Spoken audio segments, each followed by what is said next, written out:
Hello, and welcome to Beyond Bereavement, the Power of Planning. My name is Beatrice Tony Bailey, and I am your television host and the author of the book, Farewell, My Friend.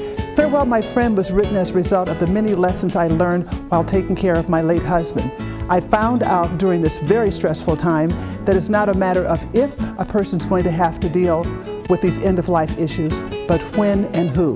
Beyond Bereavement, the Power of Planning is a collaborative effort between the Interfaith Service Bureau and its television station, RCC TV, and Eastlawn Memorial Park. It's the desire of these organizations that Beyond Bereavement, the Power of Planning, function as a platform for interactive discussions between the various faith communities. Won't you join us?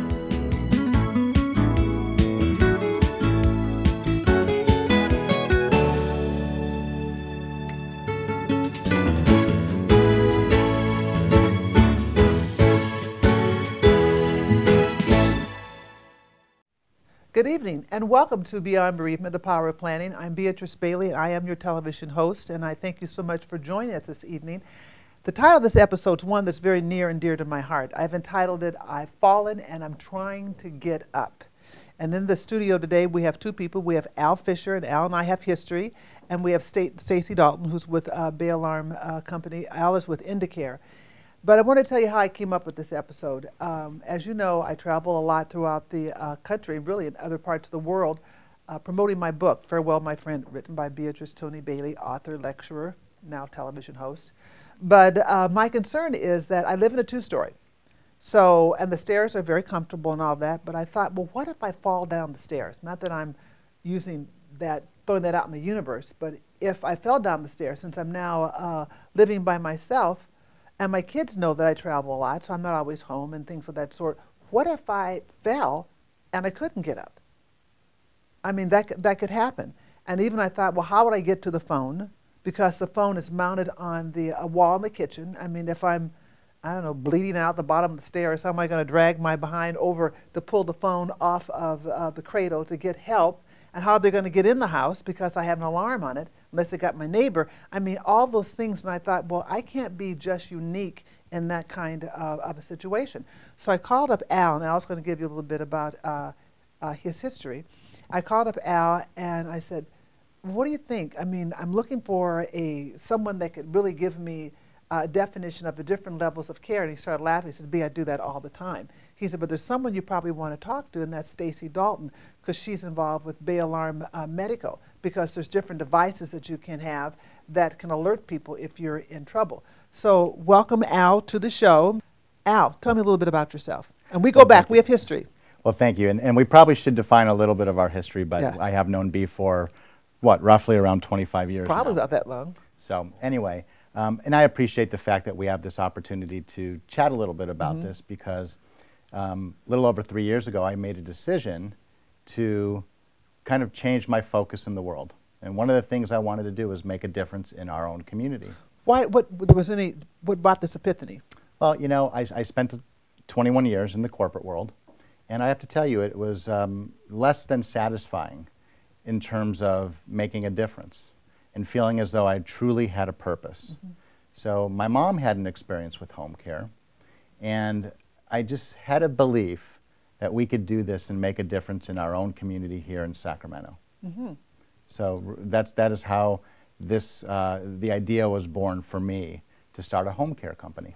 Now, is this a franchise? Is this your own company? No, for us, you know, and there's a lot of ways that somebody could potentially begin a business like this. I made the decision that I wanted to build my own company and my own brand. So as such, I needed to partner with some of the, you know, what I called the best organizations in the business to provide us with, you know, guidance and with some of the tools of the trade and ongoing mentoring. So I ended up partnering with a company called the Seniors Choice.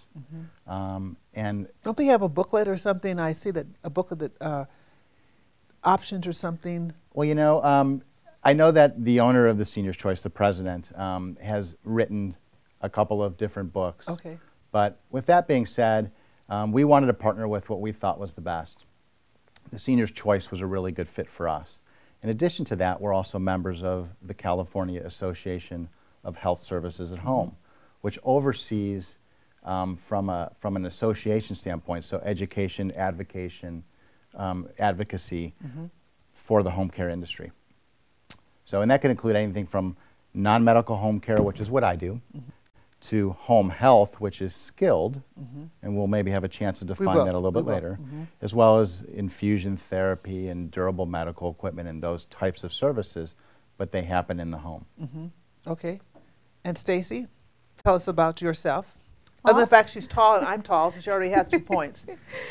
Well, I work for Bay Alarm Medical, and we are a subsidiary of Bay Alarm. Bay Alarm's been in business for over 63 years, doing home alarms and commercial alarms. And earlier in 2008, they ventured into the medical side, started off doing medical alert systems, and now we have another service, medication management services as well. But our services, you know, help. Our whole goal is to keep people independent and keep people in their home longer, because that's what most people would prefer. Okay. All right, let's go back to my little sad scenario. I've fallen at the bottom of the stairs, and Lord knows I'm going to be holding the railings when I go down the stairs. I don't want this to come to fruition. But let's assume that I've fallen and I've injured myself. Now, how would Bay Alarm Medical be able to help me? Well, if you were to have a medical alert system from Bay Alarm Medical, basically it's help with the touch of a button. There's a base that sits in your home, and it's connected to the phone line. And then there's also a button that you wear on your person, either around your neck like a necklace or around your wrist like a bracelet. You go ahead and push that button if there's an emergency or if you need any type of help, assistance. That sends a secure line to our medical monitoring center. A live operator then comes online through the base and can talk to you from anywhere in your home. You have the opportunity to communicate with the monitor. What if I don't communicate? Well, then we treat it as an emergency, and we go ahead and we would go ahead and dispatch an ambulance, as well as notify pre-designated family and friends. Pre-planning people. And so once that button's pushed, you know help's on its way. So you can either push the button if you need an ambulance, or you can push the button if you just need a friend or a family member to come over. There's been an incident, well, actually very close to home. My grandmother, she moved into a new house and decided to take a bath. Well, she's taken baths lots of times, but couldn't get up out of the bathtub when she was in. It wasn't an emergency, but she needed, she pushed the button and said, "Please call my daughter," which my aunt came over and was able to help and assist her, as opposed to being stuck there for however long. And that happens. You read stories about people who've been stuck in their bathtubs for days. Yes. Because they can't get out. Either they've had a medical issue, or they're stuck, or I don't know, arthritis or something. These are just the reality. And all of us, hopefully all of us, are living longer, provided I don't fall down the stairs like I mentioned earlier. But people are living longer, so these are things that we do have to look at. Yes. So what are some of the other services? I've got the push button, either the bracelet or the necklace that I can push. Yes. That either I can communicate on the phone with someone if I have access to a phone. If they don't hear from me, then they're going to dispatch someone. How are they going to get in? That's a very good question. So some of the information, we try and have a complete profile on you. So best way to enter the home, if there's a gate, we need to note the gate code. Do you have a hide a key? Does the neighbor have a key? Or is there a lockbox? A lot of people are getting lock boxes. Just like they do for real estate? Yes, and we will note the location of the lockbox as well as the code. We also take down medical information, so such as like pre-existing medical conditions, medications that you might be on, allergies. Is that the Vial of Life, Allie, we've talked about? Is that what it is? Very similar profile to that, yeah. Similar, wouldn't you agree? Absolutely. Yeah. Well, tell us, since we're on the Vial, what is the Vial of Life? So the Vial of Life is really a wonderful program that, believe it or not, actually started here in Sacramento with the American Red Cross chapter here in 1981. And the program is designed to, again, promote advocacy for somebody in the event that they cannot for themselves. Okay? So the idea behind this is that we provide and we offer these kits at no charge to any family that would like to have a kit for themselves or their loved one. But basically what happens is two stickers are provided. One sticker goes on the front door. And what that does is that alerts emergency medical personnel that there in fact is a Vial of Life kit and information in the home. They know that the information is going to be kept at or near the refrigerator. What happens is the second sticker goes on a baggie, and the contents of the kit go in the baggie. And the contents, there's a standard form that again goes through a medical history profile of the person, their emergency contacts, any medications they're taking. Allergies and things of that sort. Allergies, anything that you would want somebody to know about you if they were going to be performing emergency services on you, but you couldn't tell them that. In addition to that, that's a great place to house your do not resuscitate order if you had one. If you have durable medical power of attorney, you can have that in there as well. So all of the important documents are warehoused in this baggie. So now what happens is the paramedics, they have this information as they take you now to the hospital. It's valuable and useful information that can be used. Oh, good, good. All right, Stacey, you want to go on? Yeah, so very similar information, and this is relayed to the paramedics upon emergency. And then with every call, then we would go down the line, the pre-designated call list, and let people know what's going on. So that takes one more step away once you are with the paramedics. You don't have to worry about once you get to the hospital making those phone calls. Now, Stacey, you mentioned information about the Vial of Life. Now, don't you also have another program that deals with medical management or pill management or something of that sort? We do. We have a medication management service, and that is called iConnect RX. And what it is a medication dispensing and reminding device. What it is, you basically pre-fill a wheel, and you can set the dosing time to be anywhere from 1 to 4 times per day, and number of medications on each dosing period. And what it does, it will dispense the medication at the pre-designated time. So it's really like a little wheel or something that goes around, and then it stops at 8 o'clock, and the little door opens up, and a little robot comes out and gives you the pill or something. Similar. It's a wheel, and let's say you need to take your medication at 8 o'clock. The wheel's going to click into the 8 o'clock dosing time. The alarm's going to sound to notify you to take your medication. You're going to lift the door and take your medication out and take it. The alarm will sound, up to a half hour. If after that half hour, if the door still has not been opened, then we will go ahead and call, depending on what the care plan is, call the client directly, or even call a family member or a friend or a loved one, whoever is on the care plan. That's very good.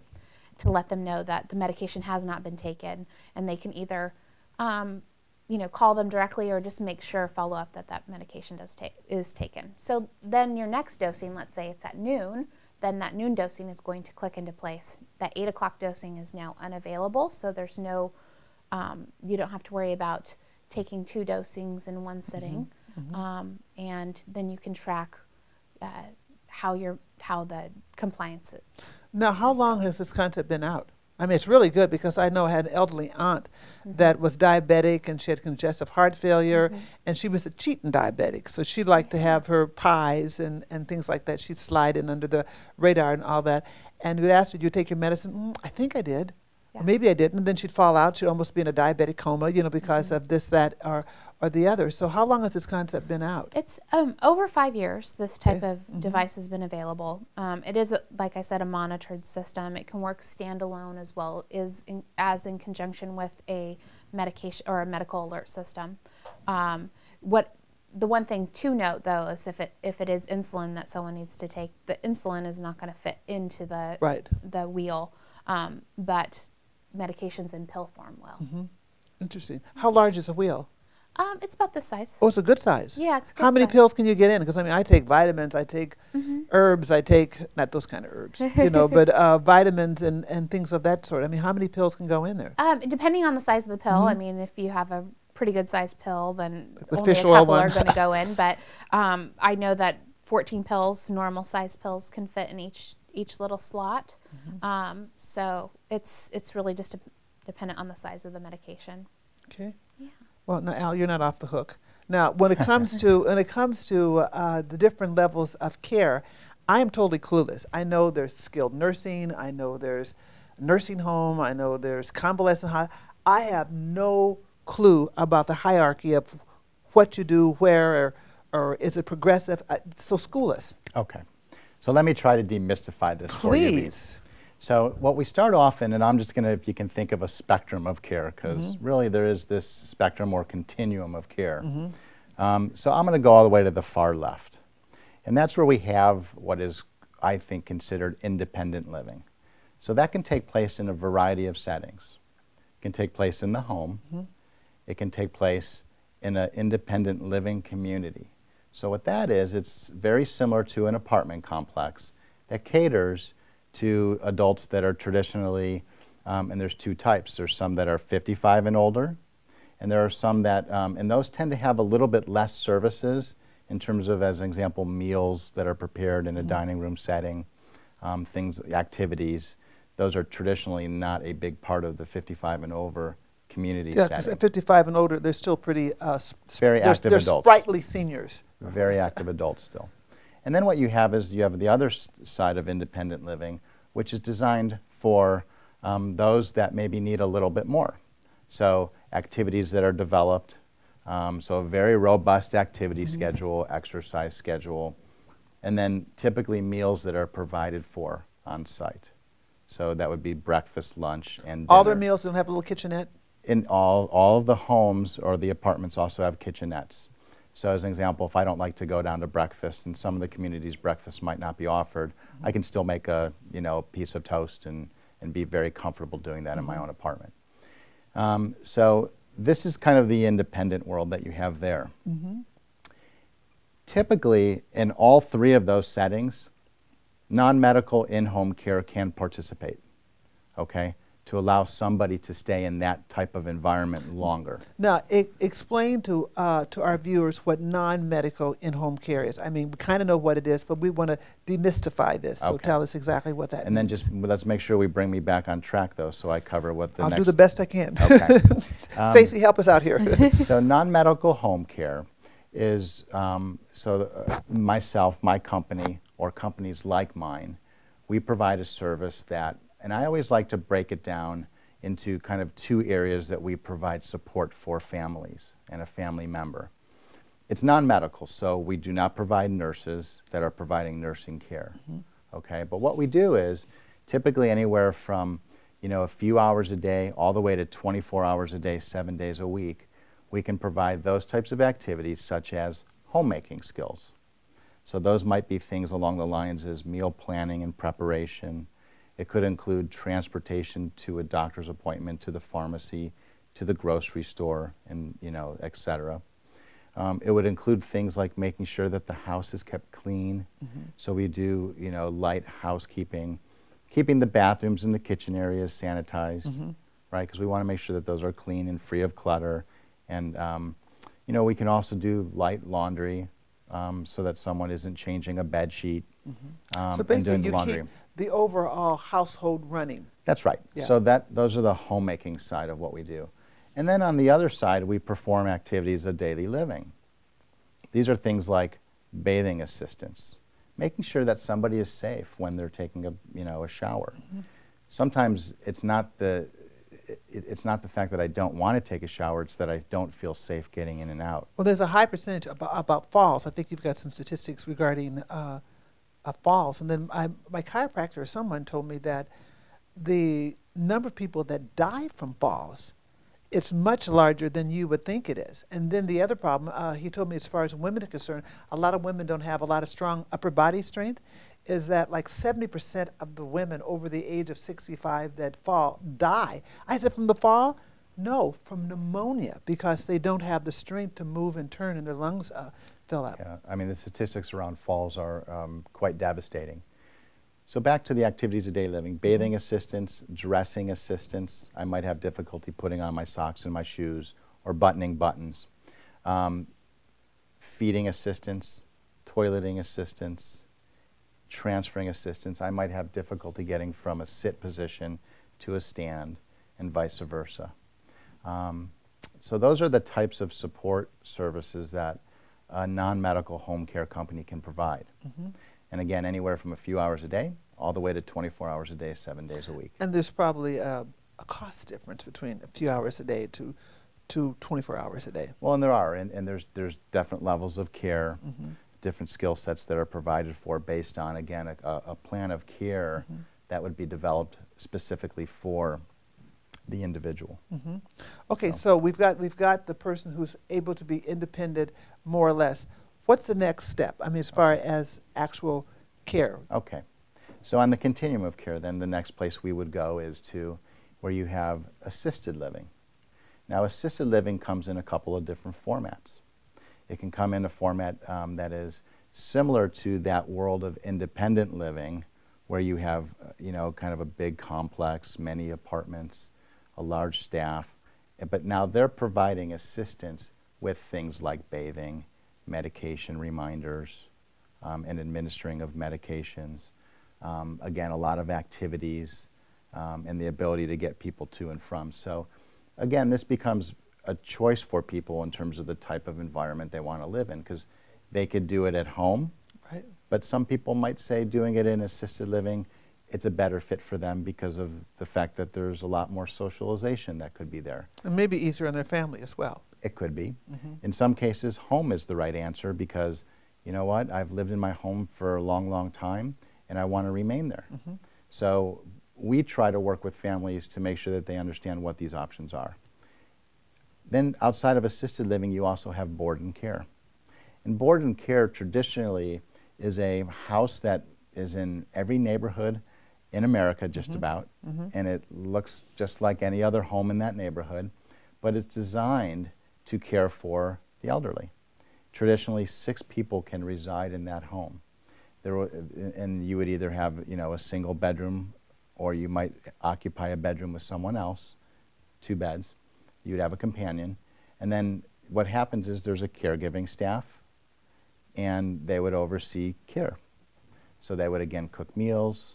They would set up some level of activities and make sure that people are, again, safe. Well, now, in the board and care scenarios, if a person needed physical therapy, do you have a physical therapist that would come in, or do they go out, or how does that work?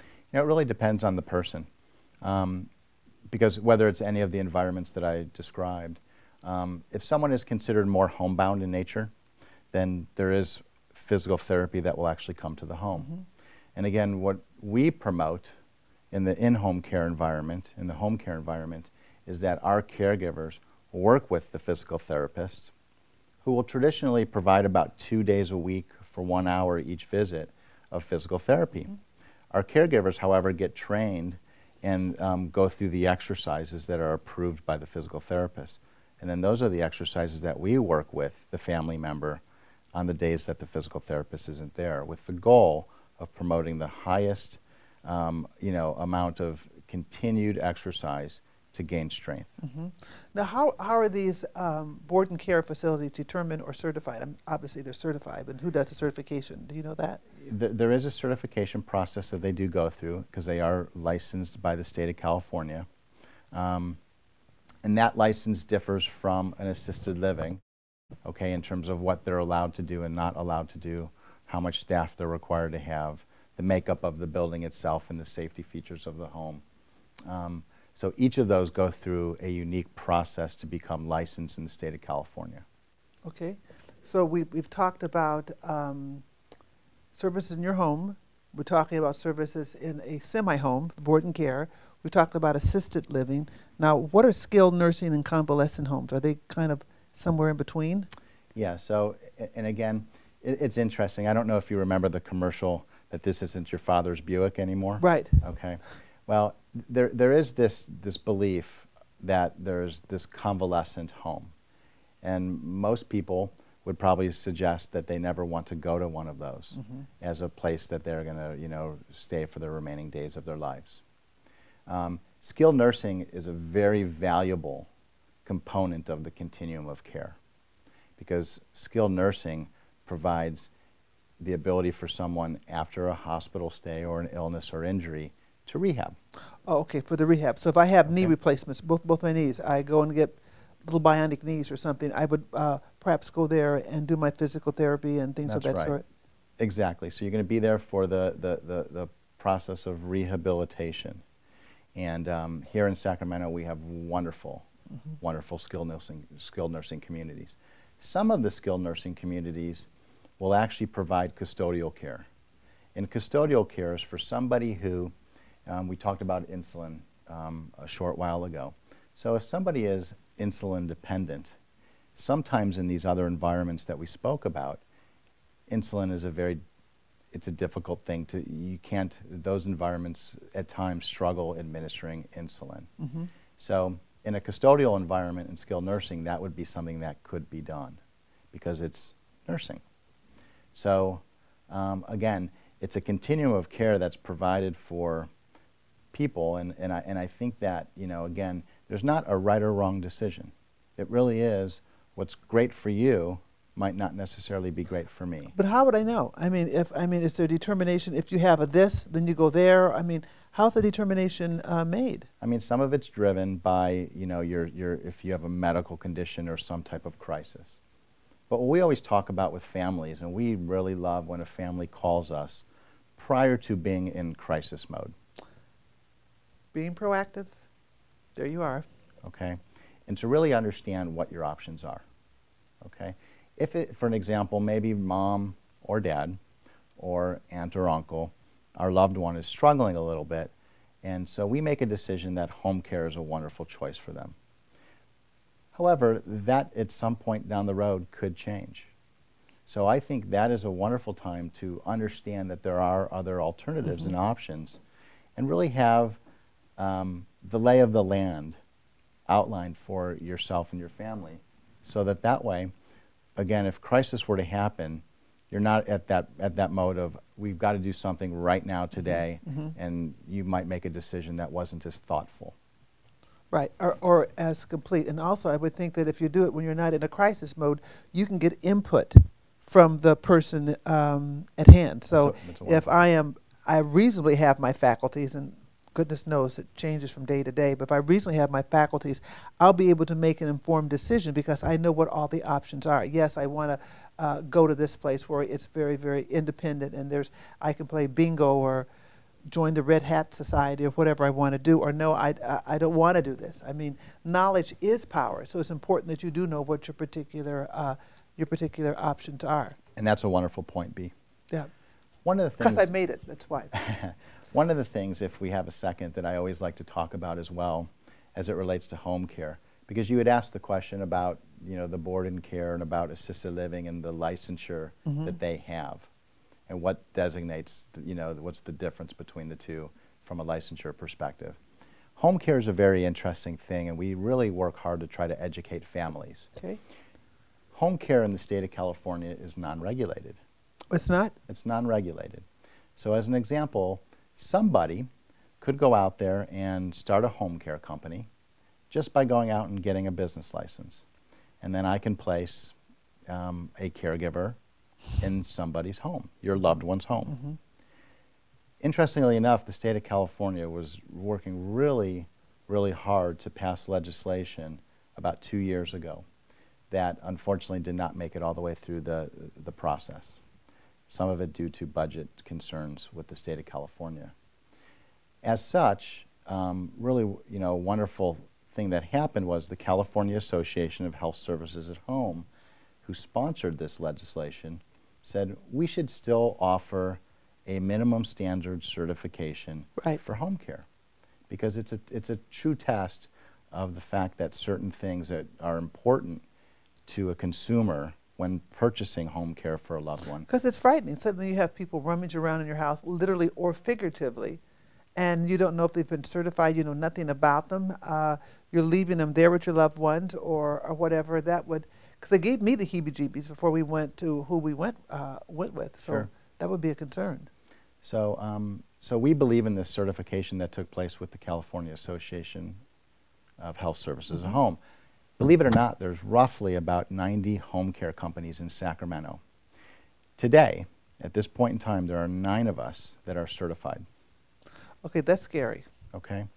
Now, of the 9 that are certified, again, we've proven and demonstrated that we do appropriate pre-screening of our employees. Are they bonded? They are. There's there's a bond. We have professional and general liability insurance. We do pre-screening background criminal checks. Let's talk about, let's go back now. Explain to the audience, because I'm not leaving anything to to misinterpretation. What is bonding? So bonding typically refers to dishonesty, something that happens that is dishonest in the home. So my grandmother had this wonderful ring, and unfortunately the ring is missing. And so the bond is there to protect against those types of valuables. Now, we always talk to families before we start supporting them and suggest to them that, you know what, because you're going to have different professionals coming into the home at various times now, that we think it's really important for you to take all of the valuables that are important to the family out of the home. You do that. That's just a, you know, I think a prudent approach to it. But the dishonesty bond is there to provide for coverage should a dishonest act take place and the person is prosecuted for that act.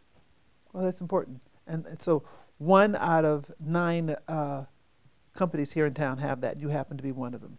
Yeah. Now, I'm not suggesting that some of the other companies out there, the other 90, that they aren't. No, that they and don't have that's not dishonesty taken. bond. But again, it's that extra layer of protection. If they've gone through an extra layer of screening, that would make me sleep a little bit better at night. We've been certified through the California Association of Health Services at Home. That demonstrates we meet all of those standards. So we've covered. What do we have to do next now, as far as coverage, as far as care? We've done skilled nursing. We talked about that. Convalescent home. We talk about convalescent home, but I don't think Well, we that's did. really the custodial part of skilled nursing. So that is where someone, again, is, you know, of, you know, illness or concern that they are going to spend the remaining days of their life in a skilled nursing community that offers that type of care.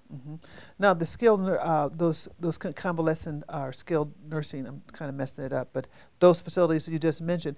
Now, hospice also can come in and support those families too, can't they? Absolutely.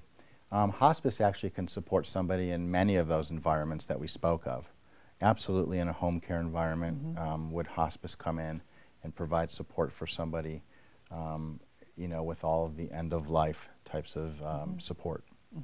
It would also and could happen as well in a board and care environment, as well as in assisted living, as well as in skilled and rehab.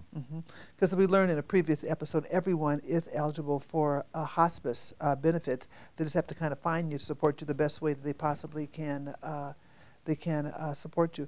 Now, how do you find your personnel? Is there any special training that they go through? Yeah, that's a great question, B. That's because I asked it. Okay.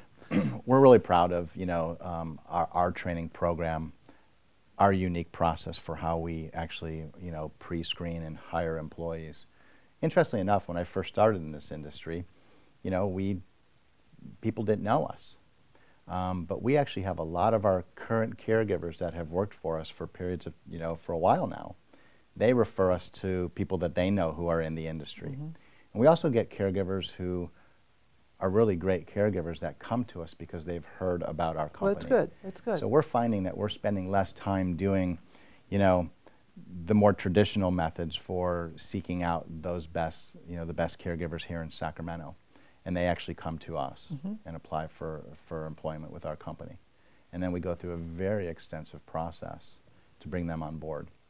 Once somebody does join our organization, we then believe that training is very, very important. It's ongoing training? Well, there is ongoing training, and you know, we continue to look at, you know, how do we reinvent ourselves to continually get better and better at that. Our caregivers all go through a training process, which is called, they go through a certification. It's called the Certified Companion Aid Program, CCA. It goes through 19 core areas of caregiving. So it's pretty extensive. It takes For what typically time? What period of time? about 45 to 60 days traditionally. Wow. And our caregivers will go through that typically about 30 days after they've joined our company. And they then get assessed on those 19 chapters. And they must complete each of those assessments with a score of 70% or better. That's great. In order to become a That's certified super. companion aid. Super. We also work with our caregivers on some of the various, you know, illnesses or challenges that people face, whether it's Parkinson's, whether it's certain forms of dementia, Alzheimer's, heart and stroke disease, diabetes. You know, we'll work very closely with families who are struggling either newly diagnosed diabetes, right? And they're learning how to manage some of that disease with proper diet. Because a lot can be done with diet by itself. Oh, diet and exercise, particularly with diabetes. So much Absolutely. of it can be controlled with diet and Yeah. and exercise. A little bit of discipline helps also. A little bit of difference, and it's a change, right? So we have to learn to eat differently. But I'll tell you, in today's world, there's a lot of great desserts and great meals that can be prepared that are no sugar. So it really, you know, it's not that difficult to accomplish if you're determined to do Well, so. it's education. All of this, all of it's education. You know, study to show yourself approved. And again, with more education, you'll be able to just be able to maneuver this uncharted waters that you now find yourself in. Now, how many employees do you have? You know, we have about 45 employees, That's a big company, Al. so You go, Al. trying to make a difference in the world, every That's day. good. No, that's really great. Stacey, anything that you want to add is how Bay Alarm, you guys work together giving your presentations, because you got kind of a tag team. How do you guys work? Well, we work together. We work out in the senior services community, and there's so many. It's really important to have the resources like Indicare, know who to refer to, because there's, like we were talking about, a lot of companies out there, and knowing who to trust and be able to refer when you do meet up with a client and they do express that they do have that need. So it's just really important. That's what's nice about Bay Alarm Medical's having that local presence. There are other companies out there that do what we do, but you're also national. Bay Alarm's national, isn't it? yeah, Bay Alarm, the home alarm company, or the parent company, is actually a California company, California based, and but we do have national accounts as well. On the medical side, we can monitor nationally, so we have clients that are across the country as well. But yeah, I think it's very important to have that local presence. Oh, it is. It is. Al, you want to add something? I was going to say, Stacey made a great point about, you know, Sacramento is a wonderful, wonderful community of people that serve seniors. And there are an incredible amount of resources here. Yes. Whether it's somebody that needs to have a ramp put in because, you know, mom or dad now is going to be, you know, a little bit more bound to a wheelchair. Or I need grab bars installed. Or maybe I need to have a physical therapist come in the home and I don't know who to call. Or maybe I need to have somebody come in and, you know, perform some other type of home health services. And these are just some small examples.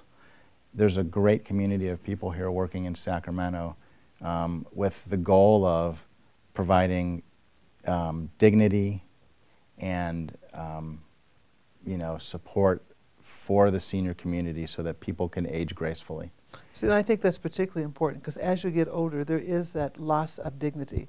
Suddenly, you don't have your faculties, either mental or physical, and suddenly the children that you've raised now are treating you like your children, you know, because you're not as not the same condition that you were before. So that's really, really important that you do whatever you have to do to preserve that person's dignity. That's right. Do you think that we have this collection of support, senior support, because of it's a state capital and, you know, the lobbyists, or just I mean, why Sacramento? You know, and Stacey, you might have some thoughts on this. I really, I don't know that it's because it's the state capital. I just, it's an amazing thing to me because in the past I've worked in other industries and I would never find myself in a room with my competitors and other people that provide support for the services I was performing, and that I would find that it would be a very cohesive,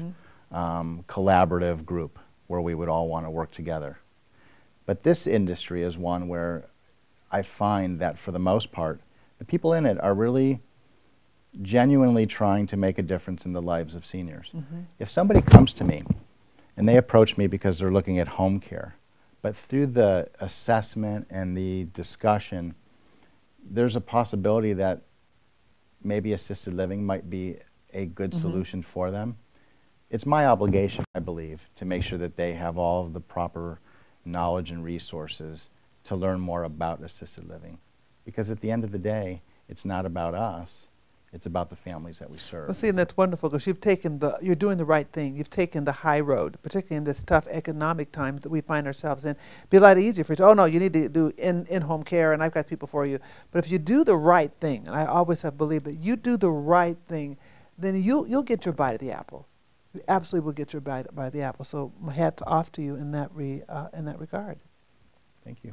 Okay. I think it just makes our whole community stronger. If we know that seniors are taken care of, and in this community in Sacramento, it's nice to have all the resources, like you were saying, Al. But it makes our community stronger, and being there, knowing that you're making a difference and pointing people in the right direction so that they do receive services that are available. Because a lot of times people, if they are home alone, think that they're home by themselves, but really there's a whole community that can help rise around them and lift them up. Well, and I'll give you an example of that, Bea. I met with a family. I met with a family yesterday, over the weekend, and the family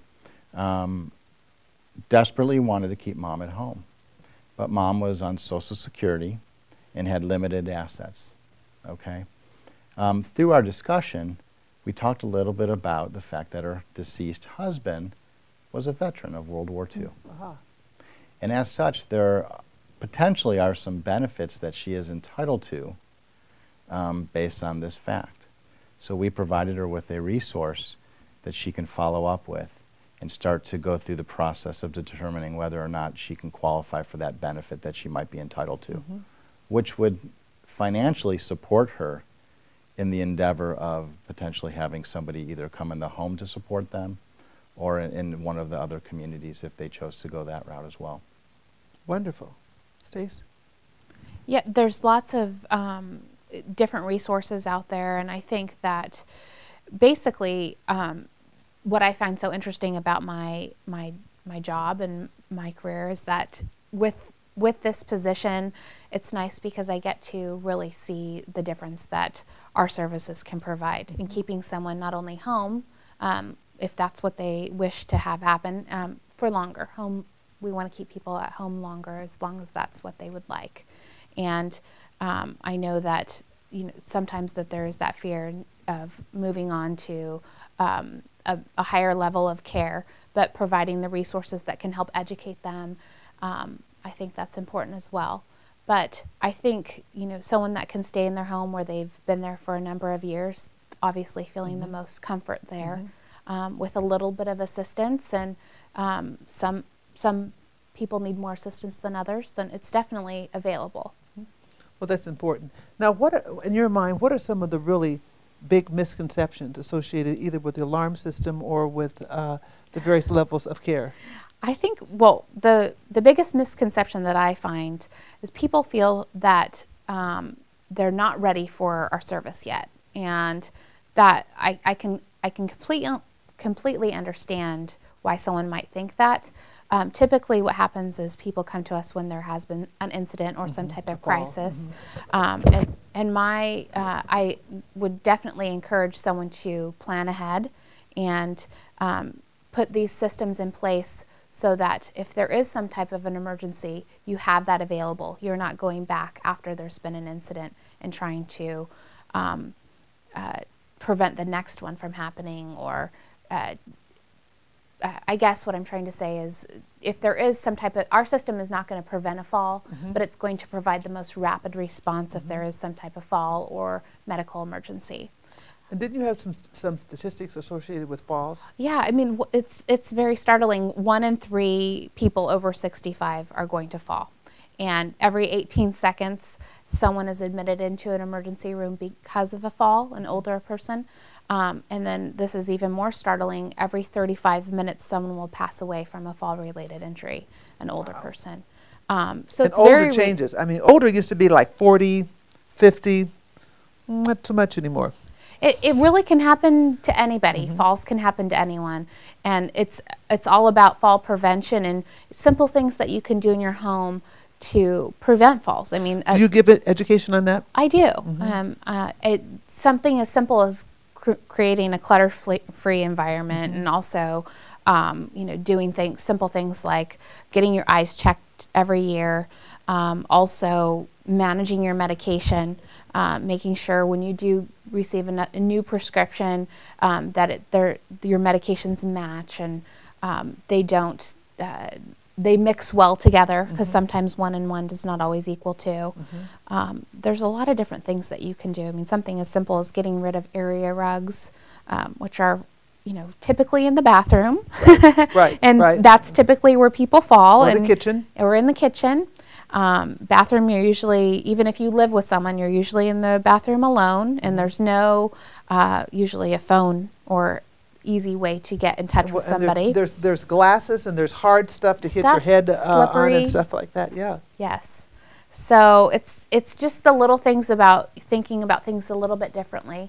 There's a lot of design concepts out there, to little things that you can do in your home if you're going to build a home or if you're modifying your home, to just change things a little bit. I want one of those walk-in tubs. I don't know the particulars. They look so cool to walk in and sit down. I guess they're not real big, but I mean the concept.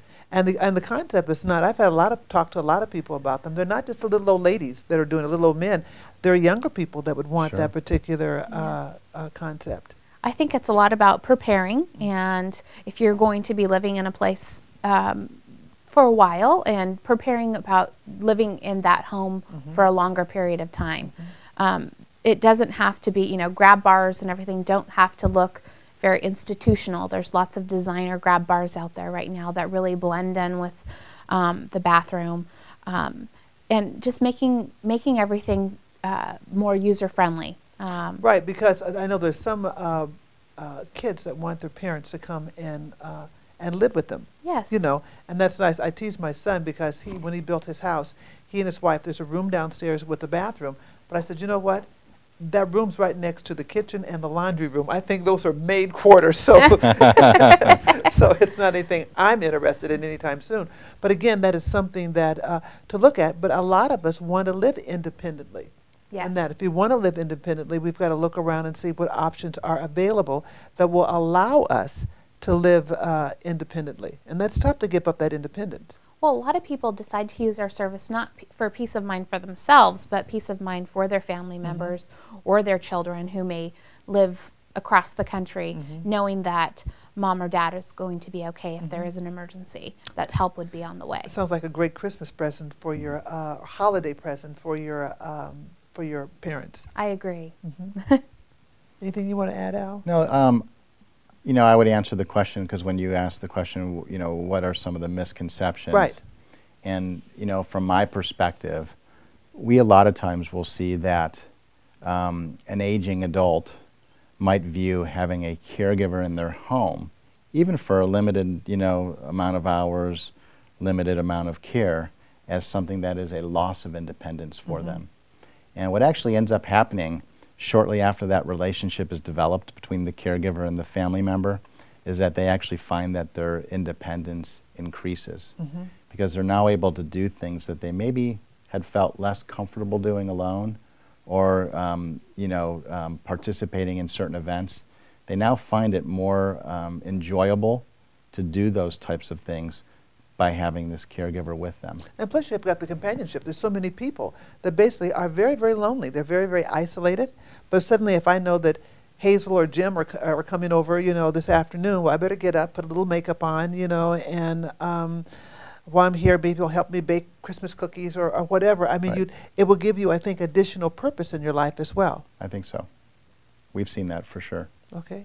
Can you, do you have any personal stories, either triumphs or people that started to get your service, didn't get your service, and regretted it, or something that's going to bring us all to tears here? Yeah, I mean, I have so many that I can draw upon. And, you know, we're really proud of, you know, whether it's somebody who just needs us for a couple of days a week for 4 hours because they took that hurdle and said, we're going to have, I'm okay with having the help in my home, to somebody who truly has fallen through the cracks a little bit. And I met with a family not that long ago, and mom and dad were falling through the cracks. In what way? Well, they weren't able to really care for themselves in a way from a personal hygiene perspective, keeping the home sanitary and clean. It was quite a disaster when we stepped into this situation. And we were able to, after having some very hard conversations with some of the family members, you know, we told them that we would be delighted to try to help them, but that they were going to need to do certain things, and there was going to need to be some change that would take place. And they listened to you? They responded very well to the discussions, and the mom and dad did wonderfully, wonderfully. And the house was beautiful after, you know, after some things got taken care of.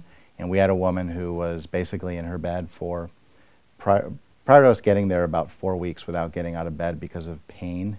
And so she had been using the bed to go potty in and doing other things. And we had her up and about in the home by about a month after being there. And she was actually now out of her bed and up and about all day long with her caregiver. No, that's wonderful. And to me, that was a very special victory, not for us, right, but for her. That's wonderful. You had everyone in the boat, everyone's rowing the same direction, because quite often, and when you're dealing with a lot of health issues, in that you've got health issues, but you also have a clinical depression, you've got all that stuff going on. And if you can change the variables, just one or two of the variables, in that they have to reorientate them and give them another purpose to really to live. Absolutely. And that you'll see that happen. Stacy, do you have a wonderful story that's going to make me cry? I do. Okay. Hopefully not make you cry. But I have a woman who actually is a client. I was called to her home and called by her daughter. Her daughter and her sister all had kind of a powwow and decided that our service, the medical alert service, is something that their mom needed. And so when I went out to their home, the mom was very resistant, but they did decide to sign up and go use our service. And after she decided to get it was nice because she realized it's not something that's intrusive. It's something that allowed her to go out and do gardening and do all the things that she normally did at home, and was telling all her friends about us. One day she went out and was gardening, something that she always liked to do, and it was a very warm day, actually in the summer, and early fall. And she slipped and fell and hit her head. Well, she pushed the button and then went unconscious. And smart girl. Very, very smart. And I'm so glad that she pushed that button, and I'm so glad that she had our the service. Button. Did she have the button? Yes. And of course, paramedics responded and took her to the hospital. But because it was such a warm day, and because she lived by herself, if she wouldn't have had our service, the results could have been disastrous. But because she had our service, she went to the emergency room, got a couple stitches, and was home later that night. So it was a great story. I mean, great ending and very happy. And of course, now she's even a bigger proponent of our service. And that's wonderful. Again, we have to live our lives based upon the what if. We don't want the stuff to happen, but what if it did happen? Yes. You're then armed with the information and the resources to make sure that you're taking care of yourself, and then you're not troubling. A lot of us parents, we don't want to trouble our kids. Just don't want to trouble our kids. We want to be as independent as possible. Well, if that's what you want, do your homework and figure out what kind of support devices are out there and organizations that can support your particular independence. Al, you're about to say something. I can feel it. No, I just, I agree with everything you're saying.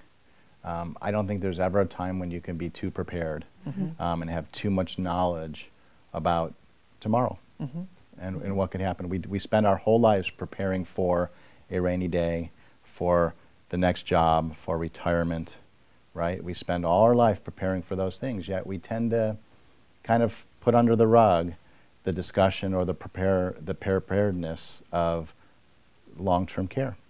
What's going to happen when I'm 85 years old and maybe I have some sort of a medical situation or an illness?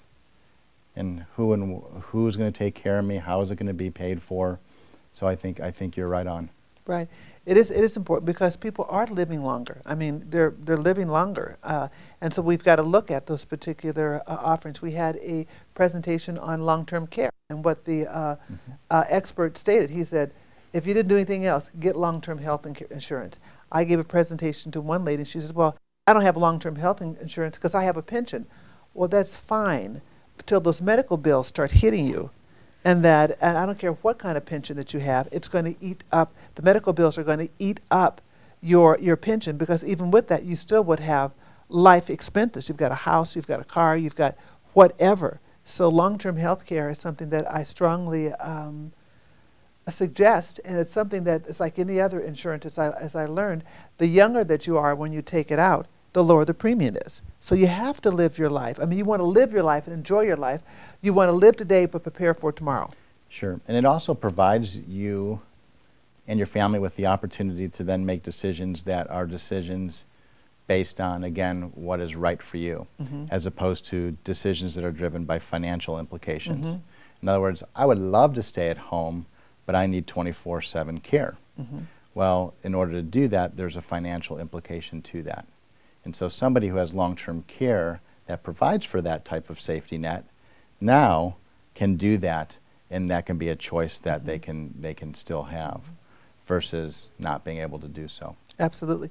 Now, in closing, if you could give our viewers one bit of advice regarding your the medical program, what would that be? I would say get over the stigma of having the medical alert. It's something that you can really can help you and really can make a difference in if there is some type of emergency in that result. Okay. Very good. Very good. Well, we want to thank both of our guests here, Mr. Al Fisher and Ms. Stacy Dalton. We've learned so much. And my motivational comment today for you is that if your God will bring you to a situation, He'll bring you through it. Now, tune in next week where we're going to talk about establishing a positive mental attitude. It's important for you to do this during times of stress, and it ain't that easy, my friends. Thanks for tuning in. East Lawn has been serving families in the greater Sacramento area at the times of their greatest need for more than 100 years. Our counselors provide the support that people need. They know what to ask. They help you secure a lasting tribute for your loved one. We're honored to have the privilege of helping your family during your time of need.